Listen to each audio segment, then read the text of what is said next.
V říjnu vyšla kniha s názvem Nový začátek. Napsala ji lektorka, koučka a školitelka Renata Kronoveterová a my už ji tady u nás ve studiu vítáme. Dobrý večer. Hezký večer. Dobrý večer. Kniha Nový začátek. Mohli bychom si na začátku jenom tak říct vlastně, o čem ta kniha Nový začátek je, protože teď se nám to tak akorát váže k novému roku, který bude už v neděli.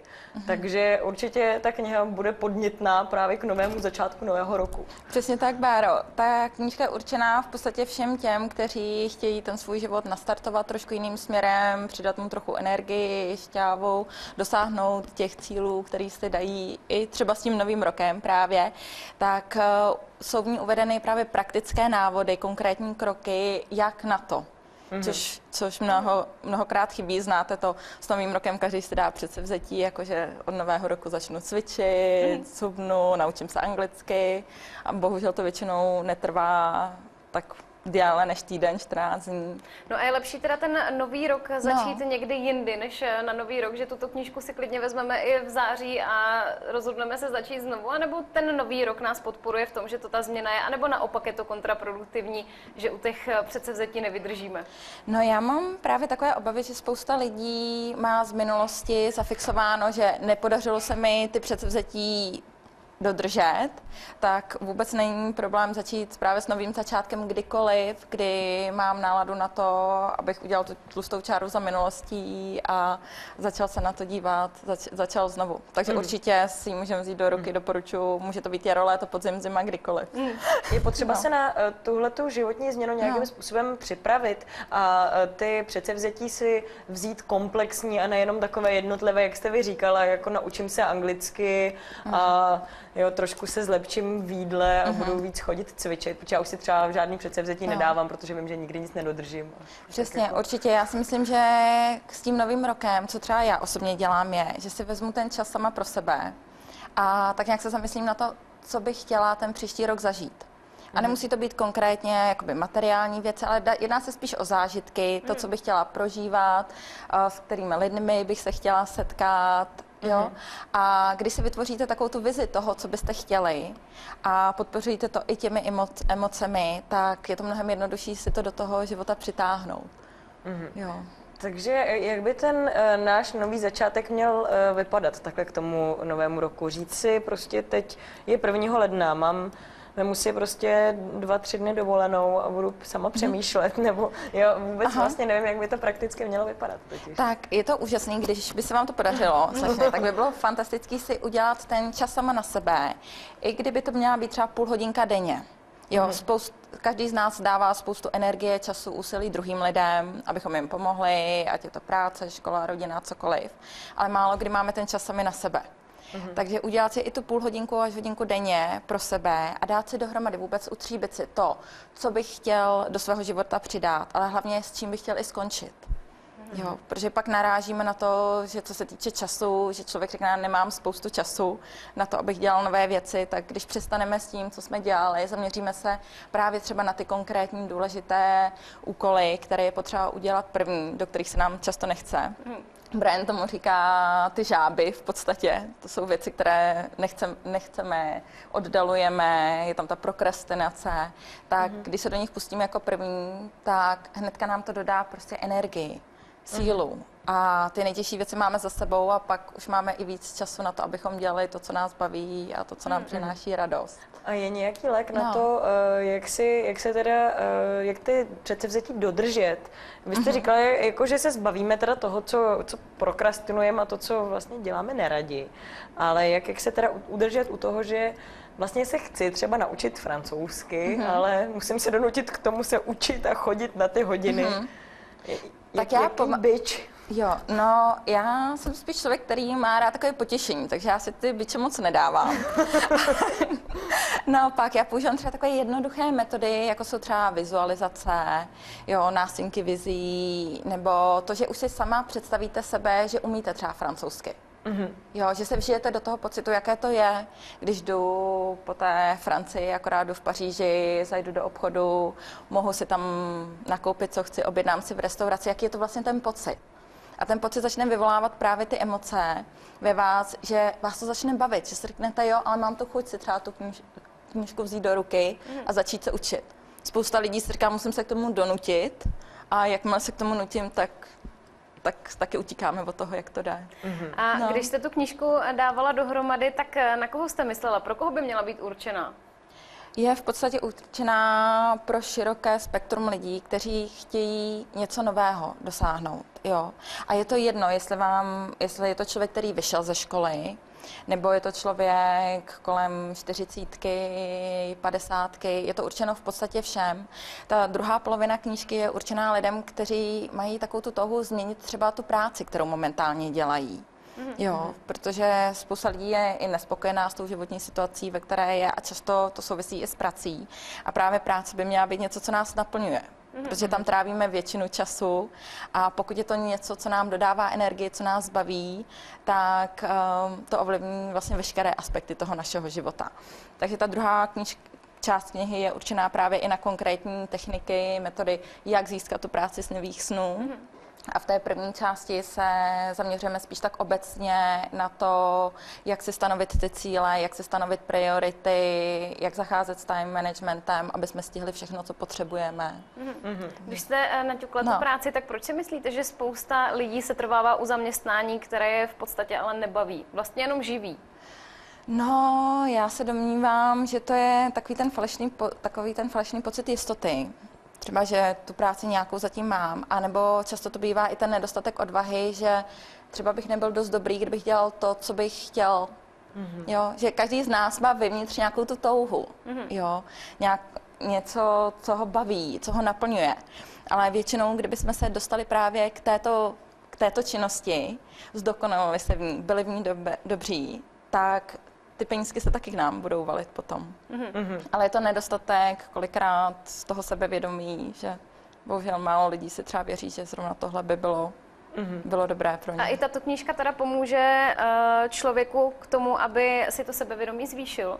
Určitě, tomu věřím, protože tím, jak začnete dosahovat těch konkrétních kroků, i těch malinkých výsledků, tak tím člověk získá tu pozitivní zpětnou vazbu. Já jsem zvládnul tohleto. Jo, tak hnedka vás to nakopne, abyste si dali před sebe něco většího. Zase další větší cíl, který vás bude inspirovat. Jo, jsou takové ty malinké krůčky, kdy jeden za druhým prostě se skládá, až dojdete celou tu cestu tam, kam chcete. Abychom měli spokojený život, tak bychom právě měli mít takové ty cíle, ke kterým chceme dojít, pořád si dávat něco, k čemu chceme směřovat, abychom nezabředli, nebo jak to máme dělat, aby to všechno bylo takhle dobrý, aby jsme byli usměvaví tak jako vy. To je výborná otázka, Báro, protože tadyhle já cítím dvě roviny. Že na jednu stranu je to dobré si dávat cíle, vědět to, co chci v životě, protože mě to směřuje a mohu se rozhodnout, jestli se vydám tohle cestou nebo ne. A na druhou stranu, ve stejnou chvíli já miluju tu spontánnost, tu intuici, že kolikrát je potřeba se od všeho odprostit, udělat si klid, vyčistit hlavu, vyčistit věci kolem sebe. A právě, jak jsem říkala, když se dostanete do toho času, který máte sám pro sebe, nebo sama pro sebe, tak kolikrát přijde ta inspirace. Přijde, já bych mohl udělat tohle, tamhleto. A když se pak člověk do toho pustí, tak v tu chvíli si tam dá ty cíle, jak to dosadit. Jo, ale opravdu já jsem spíš ten zastánce toho si vytvořit ty sny a cíle, které přijdou skrz tu inspiraci. A co když je té inspirace moc a najednou člověk má opravdu chvíli se zastavit a přemýšlet nad tím, co by chtěl dělat, ale je na jednu stranu nadšený z toho, že těch věcí je opravdu hodně, ale na druhou stranu není čas. Tak právě jak Brian říká, vždycky je čas na všechny důležité věci, které musíme v životě udělat, ale nikdy není čas na to, aby jsme udělali všechno. Takže je i důležité se smířit s tím, že ten seznam těch činností, které potřebuji udělat, nezvládnu celý. A co s tím teďka? Takže je tam opravdu důležité podívat se na to, OK, co je to nejdůležitější, jo, jaké to má následky pro mě, jestli mě to dovede tam, kam chci jít. A rozdělit si ty věci na ty důležité a urgentní, potom důležité a neurgentní, to jsou ty, co nás většinou posouvají a ty, které bohužel zanedbáváme. Pak jsou ty věci, které jsou urgentní, ale nejsou tak důležité. No a ty neurgentní, nedůležité, těch se zbavit úplně. Takže je jich spousta, ale za mě opravdu ten cíl, nebo to, co nás posune dál, je zaměřit se na ty důležité a urgentní věci. Máme si psát seznamy těch věcí, které chceme dělat, které chceme změnit a potrhávat si to červeně a kroužkovat si to tak, aby jsme v tom měli ten systém. Jo. A já bych nechtěla, aby to tady vyznělo jako nějaká doktrína, že člověk musí dělat tohle nebo tamhleto. Já si myslím, že je to hodně individuální. Nicméně, když si to napíšete na papír, tak se děje něco magického mezi hlavou a papírem. V podstatě, jakmile to dáte na papír, tak člověku se udělá trošku více jasno. A tím, že si to odškrtáváte, tak člověk má takový ten malý pocit toho úspěchu, že aspoň něco mám za sebou hotové, to uznávám. Ale co já si většinou píšu, nebo co mi funguje, je psát si ty sny a cíle, kterých chci dosáhnout. Jo, ale je tam ještě to důležité si třeba napsat právě v tom přítomném čase, formulovat to pozitivně, jo, tak jak jsme se bavili předtím, že spousta lidí může říct třeba budu cvičit, jo, nebo začnu se učit. A to je furt v budoucnosti. Tak i v člověku to vyvolává ten pocit někdy. Jo, znáte to i s tou dietou, je to vždycky od zítřka, od pondělka, od nového roku. Jo, všichni to oddalujeme. Ale jakmile si třeba v sobě vytvořím ten mentální pocit toho, že ano, jím zdravě, nebo obráceně už zbavím se toho jídla, které není nezdravé, tak tím už se nám internalizuje ten pocit vlastně v tom podvědomí. Jo, že spousta lidí maká na té vědomí úrovni. Fakt se snaží, dře to, ale to podvědomí nám to sabotuje. Jo, takže kolikrát ty odpovědi nejsou venku, kde je hledáme, a naopak u nás vevnitř právě v tom podvědomí. Takže já doporučuji ani se za těma cílema tolik jakoby nedřít, ale spíš se zastavit, správně si to v sobě nastavit, a ono to jde mnohem jednodušeji. A ono to prostě jede jako po másle. Často ano. Tak to zní tak jako, že vy odejdete a my všichni najednou budeme mít úplně šťastný život a už víme, jak na to.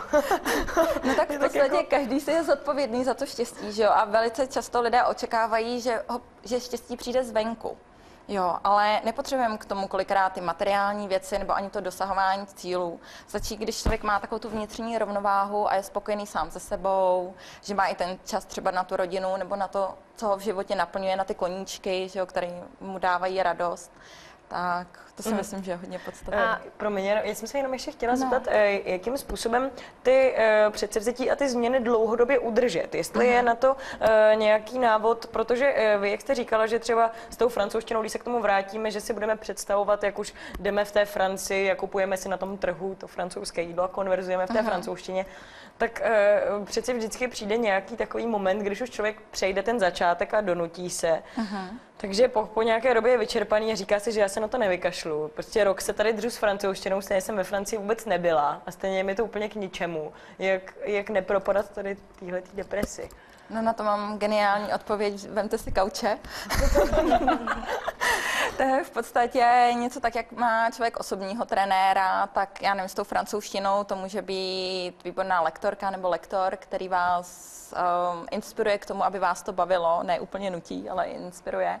A nebo pokud jsou to cíle, já nevím, ohledně práce, dosazení finanční nezávislosti nebo sportu, cokoliv, tak právě tam třeba ten coach je osoba, která vám pomáhá k tomu, aby se dosáhli těch cílů, které chcete v průběhu toho roku.